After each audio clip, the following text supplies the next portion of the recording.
今日は2025年最初のスノボでカーバスキー場へ来ています。9ヶ月ぶりのフォレスターでのロングドライブ、改めて感じたフォレスターの魅力をお伝えします。フォレスターも5年目、他社のいろいろな車を試乗させてもらい、やっぱり最新の車はいいなと思う今日この頃、スノボやキャンプに行くのでやっぱり SUV をいろいろ物色中です。9ヶ月ぶりにフォレスターのロングドライブで高速道路を乗って感じた印象があります。雪道走行でフォレスターを運転していて、私が実感したフォレスターの良さとは何か、この後紹介していきたいと思います。皆さんこんにちは、J カムです。私はフォレスターの動画、そしてこの新型308の動画、またキャンプ、スノボといった趣味の動画や生活スタイルの動画を作っています。気に入ってくれたらチャンネル登録をよろしくお願いします。皆さんこんにちは、 J カムです。今2025年初めてのスノボに向かっています。今ちょうどですね、沼田インターに向かって残り、6分ぐらいのところにいます。実はですね、今回フォレスター乗り換え検討しています。その中でこの 2,3 年もですね、いろいろな車ですね、SUV も乗りましたし、私が好きなステーションワゴンですね、それも乗ったりしてですね、いろいろ比較検討してきました。で、今回ですね、実はフォレスターの高速道路を走るのが9ヶ月ぶりということで、いや改めてですね、フォレスターのいいところを発見したので、今動画を回しています。で、9ヶ月ぶりにフォレスターで高速道路を走っているということで、なんでなのかというと、1年ぐらい前にですね、プジョー 308PHEV を購入しています。で、妻の通勤用で使っているんですけど、家の周りですね、周辺、また小旅行だったり、100キロぐらいの移動ですね、そこはですね、全てプジョー 308PHEV で行っています。理由はですね、今私の家は太陽光発電もしていまして、太陽光で発電した電気をですね、プラグインハイブリッドの 301PHEV に充電することでですね、ほぼ、燃費代がタダというような生活を今しています。そういった関係でですね、燃費もリッター50キロぐらいいくんですよね。電気も満タンに入っている状態だと。そうするとやっぱり燃費のことを、家庭のことを考えるとですね、近場および100キロぐらいだと、308PHEV で移動するというような形になってます。そんなわけでですね、今回久々に、フォレスターを高速道路走ってですね、改めて、すごくいいところを発見したので紹介します。実際ですね、フォレスターに9ヶ月ぶり、高速道路で高速機の運転してて、まずですね、いい車だなと改めて思いました。どういったところがいいかというとですね、こういう段差ですよね。今段差を乗り越えていってると思うんですけど、ここの収束がですね、自然なんですよね。ダントントンダントントンなんですけど、なんか緩やかに自然に収束してくれるっていう、なので乗ってて不快じゃないっていうところがあります。で、前もそれは理解はしていたんですけど、9ヶ月ぶりに乗ってフォレスターを運転してみると、やっぱりスバルの良さっていうんですかね、スバルのやっぱり水平対向エンジンとこの 4WD の組み合わせの良さを改めて実感しています。本当にいろいろな車試乗させてもらったり、他の会社とかで高速道路も走らせてもらったりですね、今プジョー 308PHEV を高速走ってたりしてますが、このスバル、またちょっとフォレスターのいいところですね。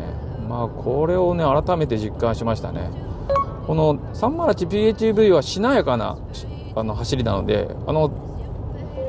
本当になんかすごいスポーティーな走りで、しなやかにこのような段差を吸収するっていう形で、それはそれでいいんですけど、このフォレスターはですね、何ですかね、緩やかにちゃんと収束してくれるっていう感じですね。これがすごくいいなと思いました。で、今高速道路を走ってましたけど、本当にこういう長距離運転で本当に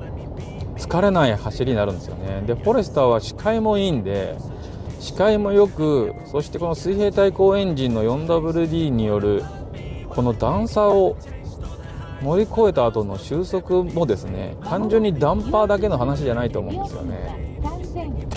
今高速道路を降りました。いやー、やっぱりフォレスターはですね、やっぱりフォレスターっていうよりもスバルのこの 4WD システムですね、この水平対向エンジンの 4WD システムが、やっぱ長距離移動の時の疲れをですね軽減させるのは間違いないなって改めて思いました。はい、今下道を走ってます。最近ですね、このフォレスターの乗り換え検討で他の SUV だったり、ステーションワゴンも乗らせてもらってですね、こういう40キロ50キロ、30キロぐらいの、市街地だったり、一般道をですね走らせてもらってます。でやっぱり試乗させてもらった時に高速道路をやっぱ走らないと、全体の走りの良さとかは分からないなっていうのはですね、改めて先ほどフォレスターで高速道路を走って思いましたね。それは当たり前っちゃ当たり前なんですけど、なんで私が試乗させてもらって、会社とかですねよく高速道路を走らせてくれるんですけど、普通の国産の車のディーラーではですね、だいたいやっぱ一般道ぐらいしか走らせてもらえないので、やっぱりそこはですね、他の YouTube の動画を見てですね、こんな感じなのかっていうのを確認した上で、やっぱレンタカー借りて乗ってみるしかないですね。沖縄に行った時にラブ4のオフロードアドベンチャー2ですね、それを借りてですね、高速域の走りもしました。またフォレスターと違った、良さも実感 しましたが、私はですね、沖縄でまっすぐな道だったらで50キロぐらいだったらラブ4でもフォレスターでも、どっちでも全く問題ないなと思ったんですけど、やっぱ高速域の走りを体感するとですね、私は個人的にフォレスターの方が好きだなと。フォレスターの先ほども動画の中で説明しましたけど、やっぱ水平対向エンジンと 4WD システム、そしてこのフォレスターの視界の良さによる、長距離ドライブの、疲れなさ具合とですね、先ほどのような段差ですね、段差の吸収ですね、やっぱ車体全体で段差をトントンと自然になしてくれる感じですね。そしてやっぱスバルの車って基本車体重量ちょっと軽めだなと思うんですよね、他の SUV とかに比べると。なんで結構ちょっと言葉に語弊があるかもしれないですけど、軽く運転できるっていうんですかね、ステアリングも軽めっていうか程よく軽めなんですよね。他は結構重かったりするんですけど、程よく軽めなので運転しやすいんですよね。でこのような私が今向かっている川場スキー場に向かってますけど、スノボを運転したりですね、そういった時の山道とか、こういったところを走るとですね、やっぱりフォレスターはいいんだなっていうのはやっぱり思いますね。で私最初に自分が買った車がスバルのレガシーツーリングワゴンだったので、ステーションワゴンも好きなんですよね。単純に SUV のこのフォレスターだからすごくいいっていうだけじゃなくて、スバルの車ですね、やっぱり 4WD の水平対向エンジンで、車体全体でですねうまくこういう段差とかですねやっぱりいなしてくれるんですよね。なんか運転しやすいんですよね、スバルの車。なんでやっぱりこのスバルから乗り換えるってなると、やっぱ他社に乗り換えるとなると結構なハードルだなっていうふうに思います。フォレスターに今5年目という形なので、そういう形でスバルの運転に慣れて、特にやっぱロングドライブで疲れないこのスバルの走りですよね。で夏はキャンプ、冬はスノボスキーですね。でこういう山道行ったり、あと荒れた路面、あとやっぱ雪道ですよね。そういったところで行った時にですね、やっぱこのスバルの車から乗り換えるって自分の中のハードルは高いんだなって改めて思いました。この9ヶ月ぶりにやっぱこんなロングドライブをフォレスタですることによって改めて分かった、再確認できたっていうんですかね、それを実感してますね。最近だとやっぱ新型アウトランダー PHEV ですね、あれにも試乗させてもらいました。いい車だなと思ったんですよね。インテリアの高級感もあるし、しかもちょっと、市街地だけですけど、プラグインハイブリッドの良さも、改めてですね実感して走りいいですよね。なんでアウトランダー PHEV 乗り換えるならやっぱ一回レンタカー借りてこっちまで来ないと何とも言えないなって思いますね。ちょっとやっぱ今フォレスターに久々に乗ってみて、このカーブの時の曲がりやすさもそうなんですよね。やっぱ4WDなんで後ろの接地感っていうんですかね、タイヤのそれもちゃんと実感できますよね。曲がりやすいっちゃ曲がりやすいんですよね、フォレスター。この前アウトバックとレボーグレイバックですかね、それに乗させてもらいましたけど、レイバックでここに来てもいいでしょうね。やっぱ山道のワインディングはレイバックが一番楽しそうだなと思いましたね。このフォレスターの e ボクサーとあとやっぱ今のアウトバックですかね、それはやっぱロングドライブでゆったり、こういう雪道に来ても、攻めた走りじゃなくてですね、ゆったりナチュラルに運転できるっていうんですかね、疲れない、やっぱそこがいいですよね。やっぱフォレスターいいんだな。でもこういう場面ですよね、ちょっとパワー足んない、ここの場面で乗り換えたいなって思う時あるんで、この時に今 S ドライブにしたらですね、ちょうど今マルチファンクションディスプレイ見てもらうとモーターによるアシストしてますよね。エンジンだけじゃなくて、で今ある程度のスピードになると、エンジンだけで走っていくと。なんでやっぱ最初の加速をアシストしてくれるっていうところのこのナチュラルさは e ボクサーいいですね。こういったところパワーないなと思ったら S ドライブにすればいいっちゃいいんで、パワーのなさはちょっとやっぱ感じるんですけど、だからといってすぐにじゃあ乗り換えようと思うかというとまたそれは違うかなって思いますね。あと他の車に試乗させてもらってて、やっぱりちょっとこのエンジン音ですかね、このおなるエンジン音がちょっとやっぱり気になるっちゃ気になりますね。さっき今凍ったところを通ったんで一瞬滑りましたね。でもすぐに立て直したんで、動画見てる人は滑ったってあんま思わないかもしれないですけど、実際はちょっと滑りましたね。ただやっぱり 4WD なので後ろでうまくコントロールしながら車全体でコントロールしてくれたので全然怖くなかったです。やっぱこういったところですよね、フォレスターのいいところは。スバルはやっぱ雪道寒冷仕様とかそういうのないですもんね。オプションでとか基本このフォレスターアウトバックはもう通常が寒冷仕様なので、ステアリングヒーターもついてますし、凍ってんなここ。カーバスキー場、本当に去年来た時は全くここら辺雪がなかったですね、この1月に来た時は。ただ今年はここら辺は結構雪が降ってるみたいなんで、今カーバスキー場へ向かってます。やっぱり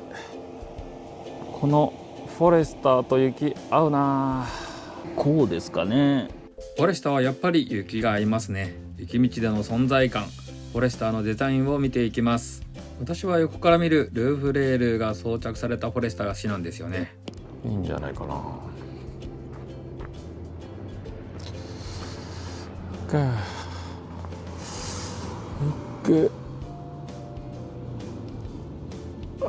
いいですね。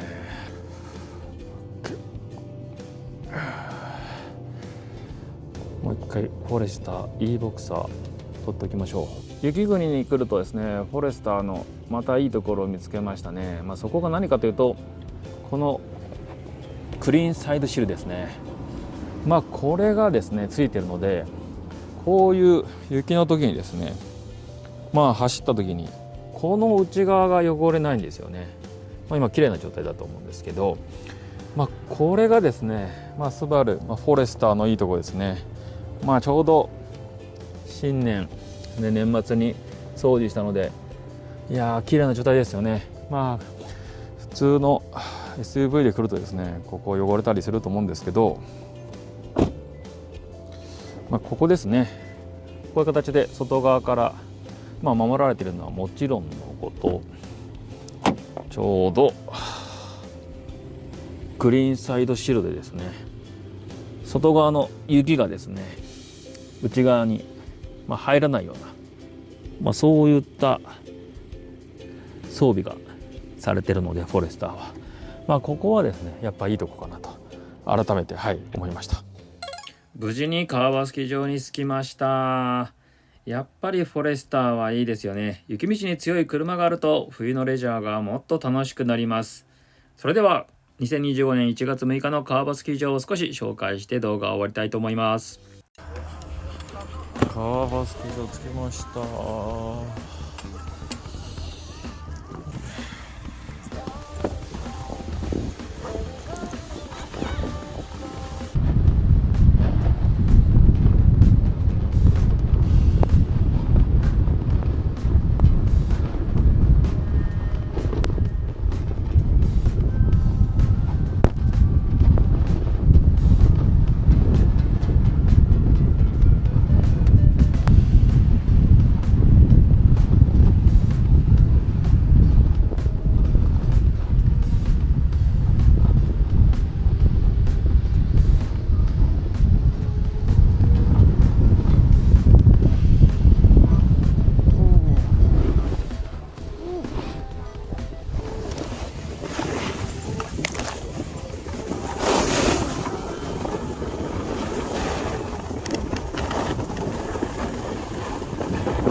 私はフォレスターの動画、そしてこの新型308の動画、またキャンプ、スノボといった趣味の動画や生活スタイルの動画を作っています。気に入ってくれたらチャンネル登録をよろしくお願いします。